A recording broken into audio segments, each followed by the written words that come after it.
Oh man. So I just had some smoked salmon. And a lot of people out there, will eat smoked salmon and it's a delicacy to them, which, totally makes sense.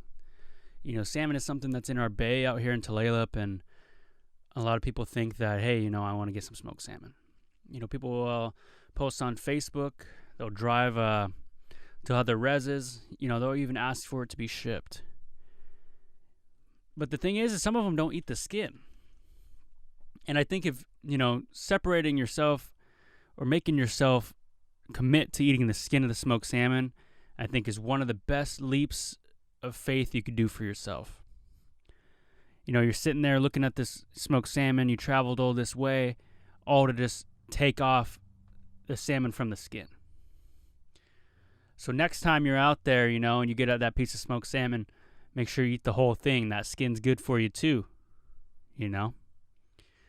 But anyways, welcome to the next episode of Dominick Joseph Podcast. We are here today live here in the RV. The RV produces some good sound quality, I believe. There's a lot of things going on in the world. I'm back to you guys here solo. Thank you guys so much for listening to the previous episode with Mike Bone. That was a great episode. And it feels great to be in here just talking to you guys. And we're in the 90s now.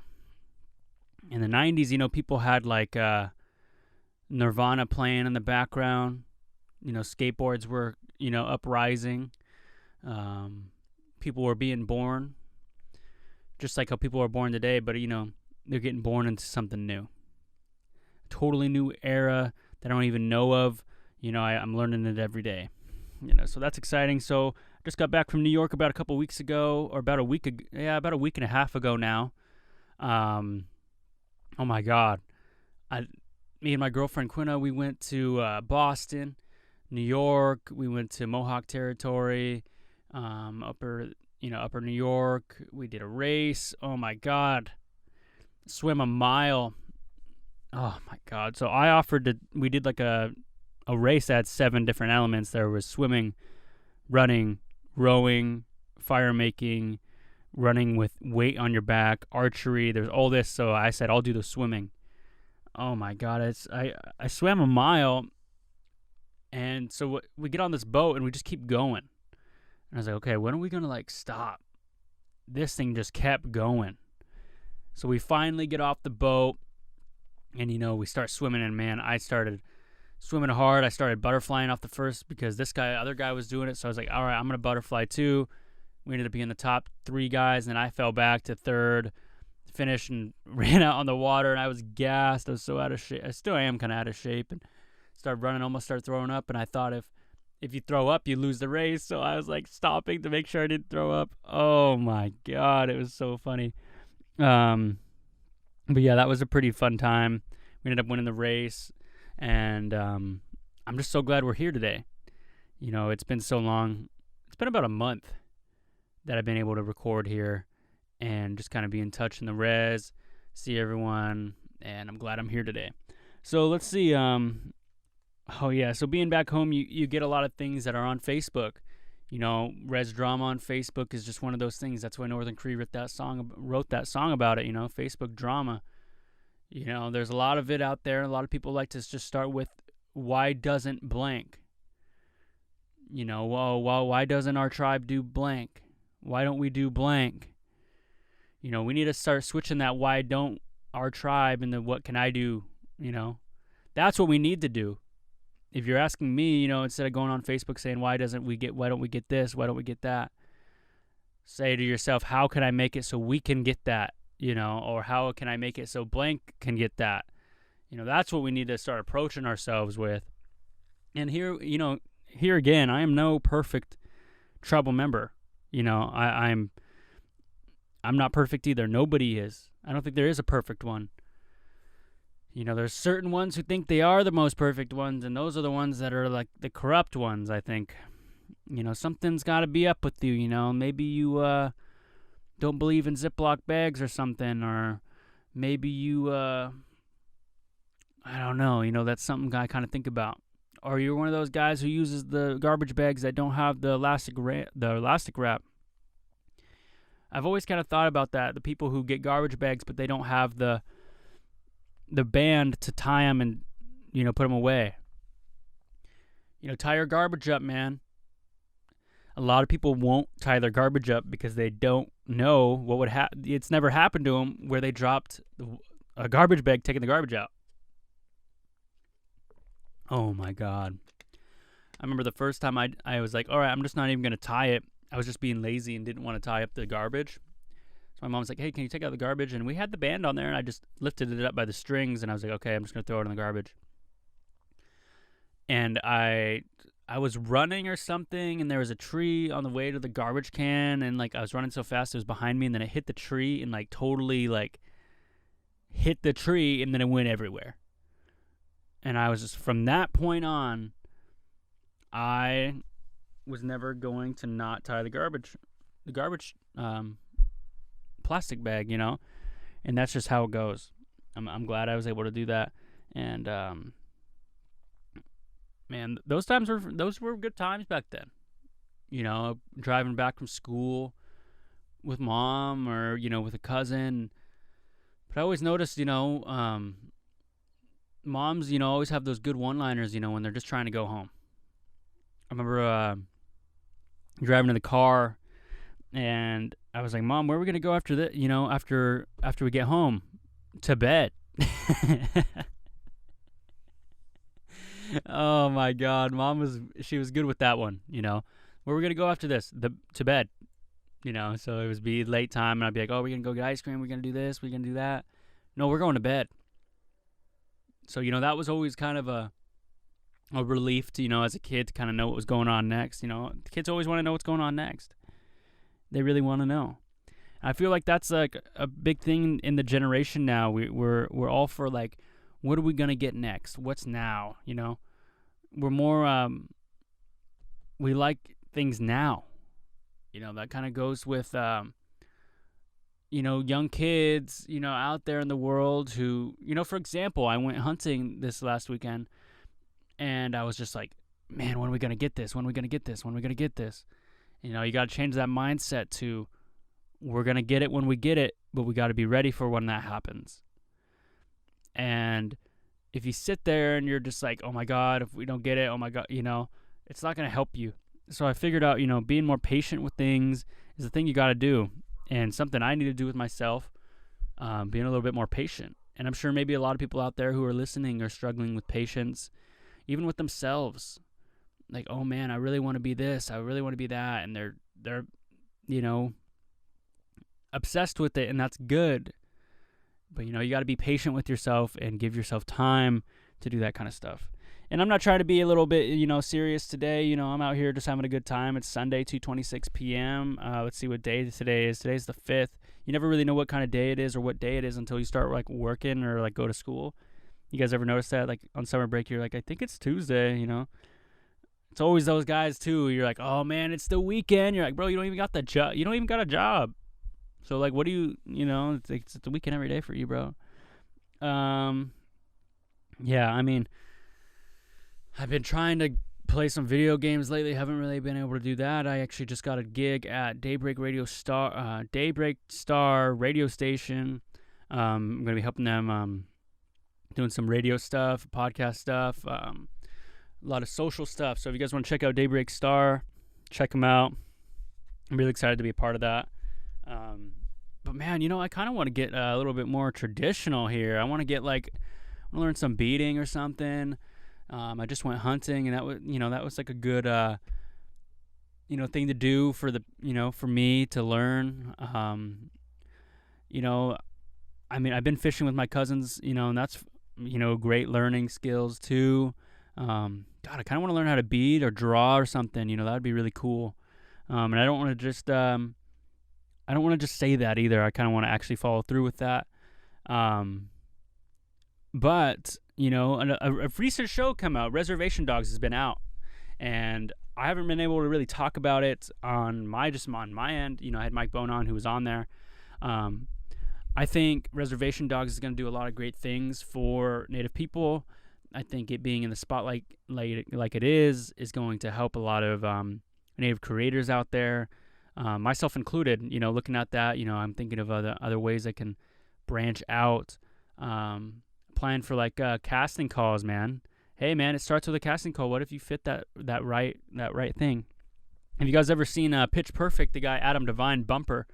He's one of my favorite actors. He went into an audition, didn't think he was gonna get it, and he's like, man, I was surrounded by a whole bunch of guys who look like me, but they were like taller, darker, funnier, cooler, and he went in there and he was himself and he got the job, and Pitch Perfect blew up. So I'm just saying, that could be you. So yeah, Reservation Dogs I think it's gonna be really cool. It's gonna be like crazy, like when someone starts getting famous and they pull up to the native tourney, and then everyone starts going, oh look, there's so and so, and it's like they get to the tournament, it's like they're not even famous because people are like either hating or they're just too scared to go up and talk to them. Oh man, I remember when in the basketball tourneys when the Schimmel sisters would go come to the basketball tourneys, and there'd be two ways of things that would happen. The Shona girls would walk in, people would be like, oh my god, and then they'd be like, oh man, they're not even that good, they're washed, or like you get the mix of hate, man. It's like, can we just be happy once? Man, 11 minutes in, I think I've had 3 motivational speeches. 3 motivation. Dude, I'm stumbling my words. I need to get in podcast mode, just like in the way rappers get in album mode. I got to be in that podcast mode and be able to talk to myself for about 45 minutes now. Get better at that. I've been trying to figure out ways to make the pod better. I'm going to be, doing some more probably background music in the back. I'm going to start doing better intro music, or not better intro music, be better at fading it in, an outro. I'm just trying to figure out ways I could totally make it better. And what I think I'm going to do is I'm going to create a 3-part series of Dominick Joseph podcast, and I'm going to call them the turquoise episodes. And they're going to be really cool. They're going to be really polished up. They're going to be edited. I think the turquoise episodes are going to be a really cool thing. I don't know what I'm going to do for them yet. I might have a prompt. I might write them. Because, right now as of DJP, right now, it's just kind of, I get on here, talk, edit it, if I, really say something I didn't want to say. And that's happened about 4 episodes. That's about it. And then from there, I kind of just go, and I people who listen for me. But I'm going to be able to see and show the fans who listen and the people who listen. I don't even really like to say fans either. I've noticed. Like, fans of the show is like, I don't want to say like degrading or anything, but I just like saying people who listen to the show. Because I'm not doing it for like fame or anything. I'm doing it because it also helps me. But obviously like, the likes and all that kind of stuff it's nice and stuff, but at the end of the day, it's helping me with my opportunities and my future. So I just hope it helps someone else out there. And let's see what else here. Oh yeah, so I got a funny story. So if you live in the Seattle area, you know that homelessness is sort of a problem, and there's a lot of people out there who are looking for jobs or meals or just a safe place to stay. So I was going to Dick's Hamburgers, and that's like a pretty big joint in Seattle that people like to go and eat. And me and my buddies went in there, and we were like getting our burgers, and we got like 4 extras because we always do, just in case we get hungry or we bring one back to the house. And we were pulling out, and we were leaving, getting on the freeway, and there's a homeless guy there. And one of my cousins was like, "Oh, let's just stop and give him something. Might as well at this point. We have extra." He needs some food. And we pull down our window and we're like, "Hey man, here's a couple burgers." And he comes up, he's like, "Man, I don't want no burger, man. I ain't hungry. I've had like 8 of those today. You guys got any money?" And we're like, "No, bro. We weren't rude to him. He's probably, that's, you got to remember, like, they could be, going through it, having a hard time. So I'm not going to make their day even worse, or mine." And my cousin just rolled it up. He said, "Never mind then." But you got to remember that, some homeless, don't want 8 burgers a day. They want at least a taco. They want 8 burgers and maybe a taco or maybe a buck. I guess a hamburger isn't really helping them much. But, there's been some homeless people that I have, gave some food to and, just said, hey, and they ate it right then and there. They were hungry. So that's good. It's good. It feels good to hang out with someone and help them. Right here on my notes, I got mayo, mustard, relish, tomatoes, ketchup. That's what my grandpa wanted on his burger when I went and ordered it. The Note app on my phone has bailed me out so many times, man. Same with the calculator app. We got so many things on that damn phone now, But, but a lot of people were going back to Res Dogs. A lot of people were talking about it, and it was cool to see, like a native film making it or a native show making it, and people backing it so much. And, that you got the directors and all the celebrities resharing people's stories of them tagging. And at that point, I was just like, man, what's hella res about watching Reservation Dogs is because it takes me like 45 minutes to watch a full episode because of our damn Wi-Fi on the res is so damn slow. I am fortunate that where I was watching it, it wasn't lagging. It played all the way through. But I know there's that res problem right there where you're just trying to watch Reservation Dogs, and that stuff just starts lagging, dude. That's got to be a headache, So then you get the people on Facebook. Why doesn't our tribe have better Wi-Fi? Why doesn't it have this? It's like, oh, dude, I don't get it.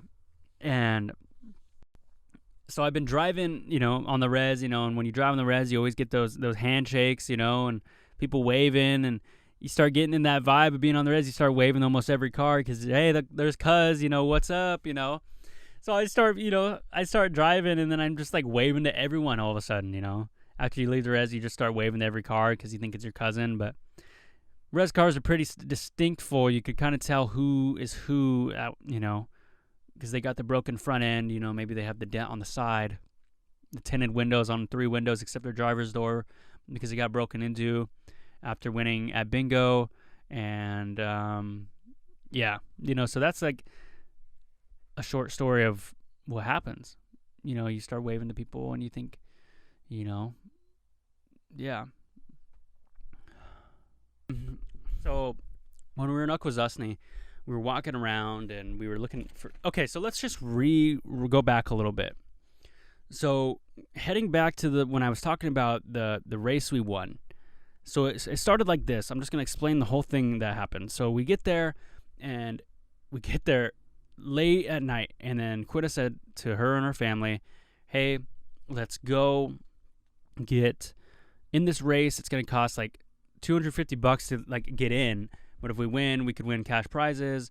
And I think it would be good for us. We'll get to be active. We'll get to meet people. And we're like, oh, yeah, cool. Let's do it. And we were kind of moaning and groaning about it. We didn't have a bike. We didn't have a canoe. So we just went for it.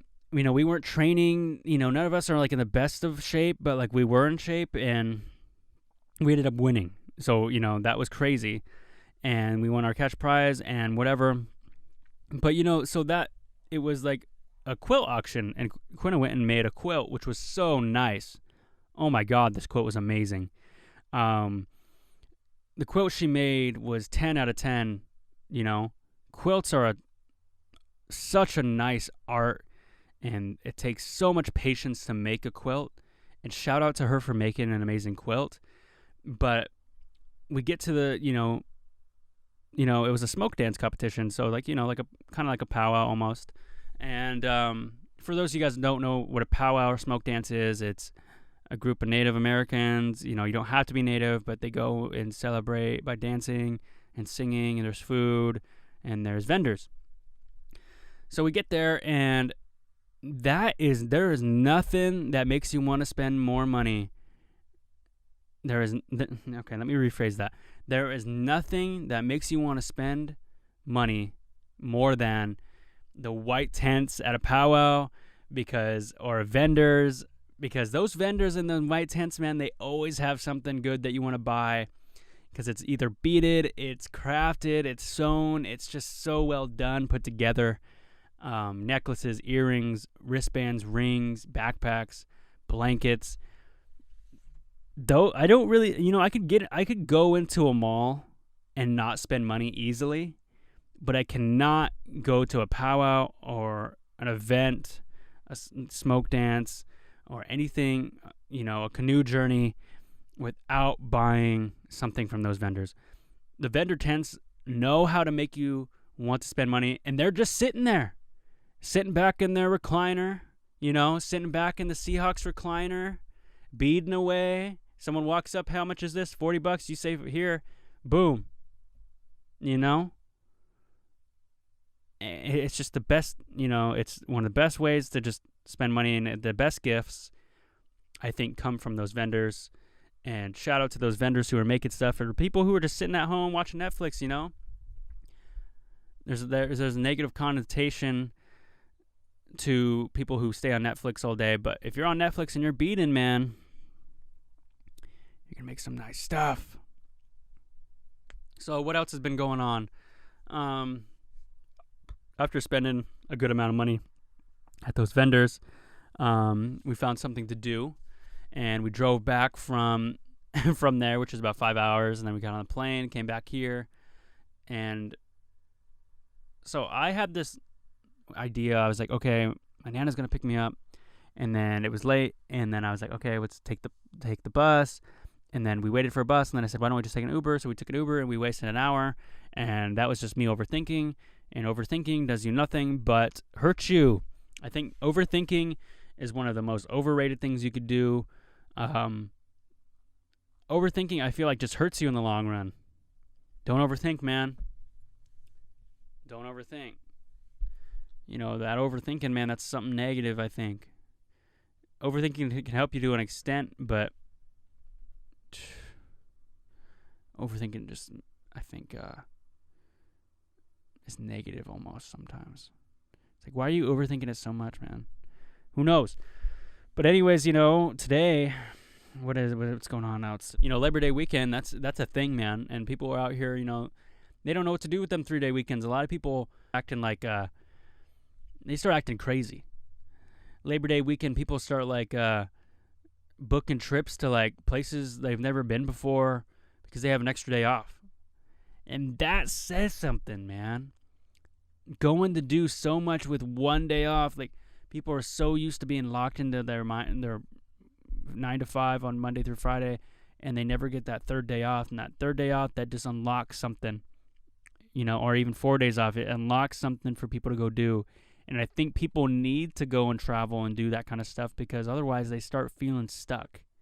You never want to feel stuck, because that happens to me sometimes, and that happens with this sometimes, where I don't even want to record. Like today, I'll be honest, this is not the best episode of Don Joseph Podcast ever, but we're here, we're going through the motions, and it's just going to take me, when I'm more consistent on it, it just makes me feel better, and I want to be more consistent. And I know a lot of creators will be like, I want to be more consistent. Sorry, guys, for being on here. I try to post something every day to be on there, but today we're going to make a better, note of that. And we're going to be out there, and I'm thinking about getting a new hat, because this hat right here that I'm wearing is for my mom. And I did the Indian gift thing where I gave it to her, and then I saw it on the table, and then I was like, well, she's not going to wear it. I'm going to wear it. So now I'm wearing it, and now I'm going to wear it today, because after you wear a hat, you don't take the hat off, because if you take the hat off, your hat hair isn't really that good. I'll have helmet hair, like Shrek would say. That's the thing. If you're going to wear a hat, you are making that commitment to wear the hat all day long. That's how it is for me. You wear a hat, that's your commitment for the day. Personally. Because if not, my hair is going to be all fucked up or messed up, and I don't want that. So, for all the people who don't understand that about the hat thing, oh, you've been wearing your hat all day. It's like, I have to. If I don't, it's just going to look goofy. So, that's about all I could say about hats, man. And about all I could probably say on this episode. But anyways, guys, thank you guys so much for listening today's episode. And, get out there, have a good weekend, go crazy with that extra day, be like them people, man. Go book a trip to Bora Bora with your extra day off, man. Take Thursday off, then you have a 4-day weekend. Go even crazier. But, Labor Day is almost over as of this recording. So Have a great one. Yeah. And yep. Wait. I don't understand why they coming with their hands out. Little bitch, put your hands down. Now they come around, cause I'm the talk of the whole town. I remember I was so down. Now I'm selling out, whole crowds, hoes all around me. Money make them honeys wanna have your babies. Gotta keep my head up, no condoms. Vibing to this moment, I focus on my problems. Can't say I'm back, cause I never left. Can't explain the way I feel, I know I'm about to flex. Who gon' be my record deal? Y'all was sitting on the bench. I was playing in the field, shooting to kill, Hollywood Hills. Show me where the love goes. Shawty got me trippin'. Now I'm riding solo. Shawty got me sippin'. I don't understand hoes. Got me in my feelings. I'ma be okay though. I don't understand why they coming with their hands out. Little bitch, put your hands down. Now they come around, cause I'm the talk of the whole town. I remember I was so down. Now I'm selling out, whole crowds, hoes all around me. Money make them honeys wanna have your babies. Gotta keep my head up, no condoms. Vibing to this moment, I focus on my problems. Focus on this moment, press the gas, we going. Shooting for the stars, driving fast cars. I waited, tell my mama I made it. I'ma leave it all behind, so baby, let's go. Sometimes you gotta let it go. No pit stop, got a bag ready for me. Who's ready for me? It's gonna be alright, it's gonna be okay. We can do this all night, we can do this all day. Right. So if I'm down for you, would you ride with me? You can take my arm, but don't make it bleed. I don't understand why they coming with their hands out. Little bitch, put your hands down. Now they come around, cause I'm the talk of the whole town. I remember I was so down. Now I'm selling out, whole crowds, hoes all around me. Money make them honeys wanna have your babies. Gotta keep my head up, no condoms. Vibing to this moment, I focus on my problems.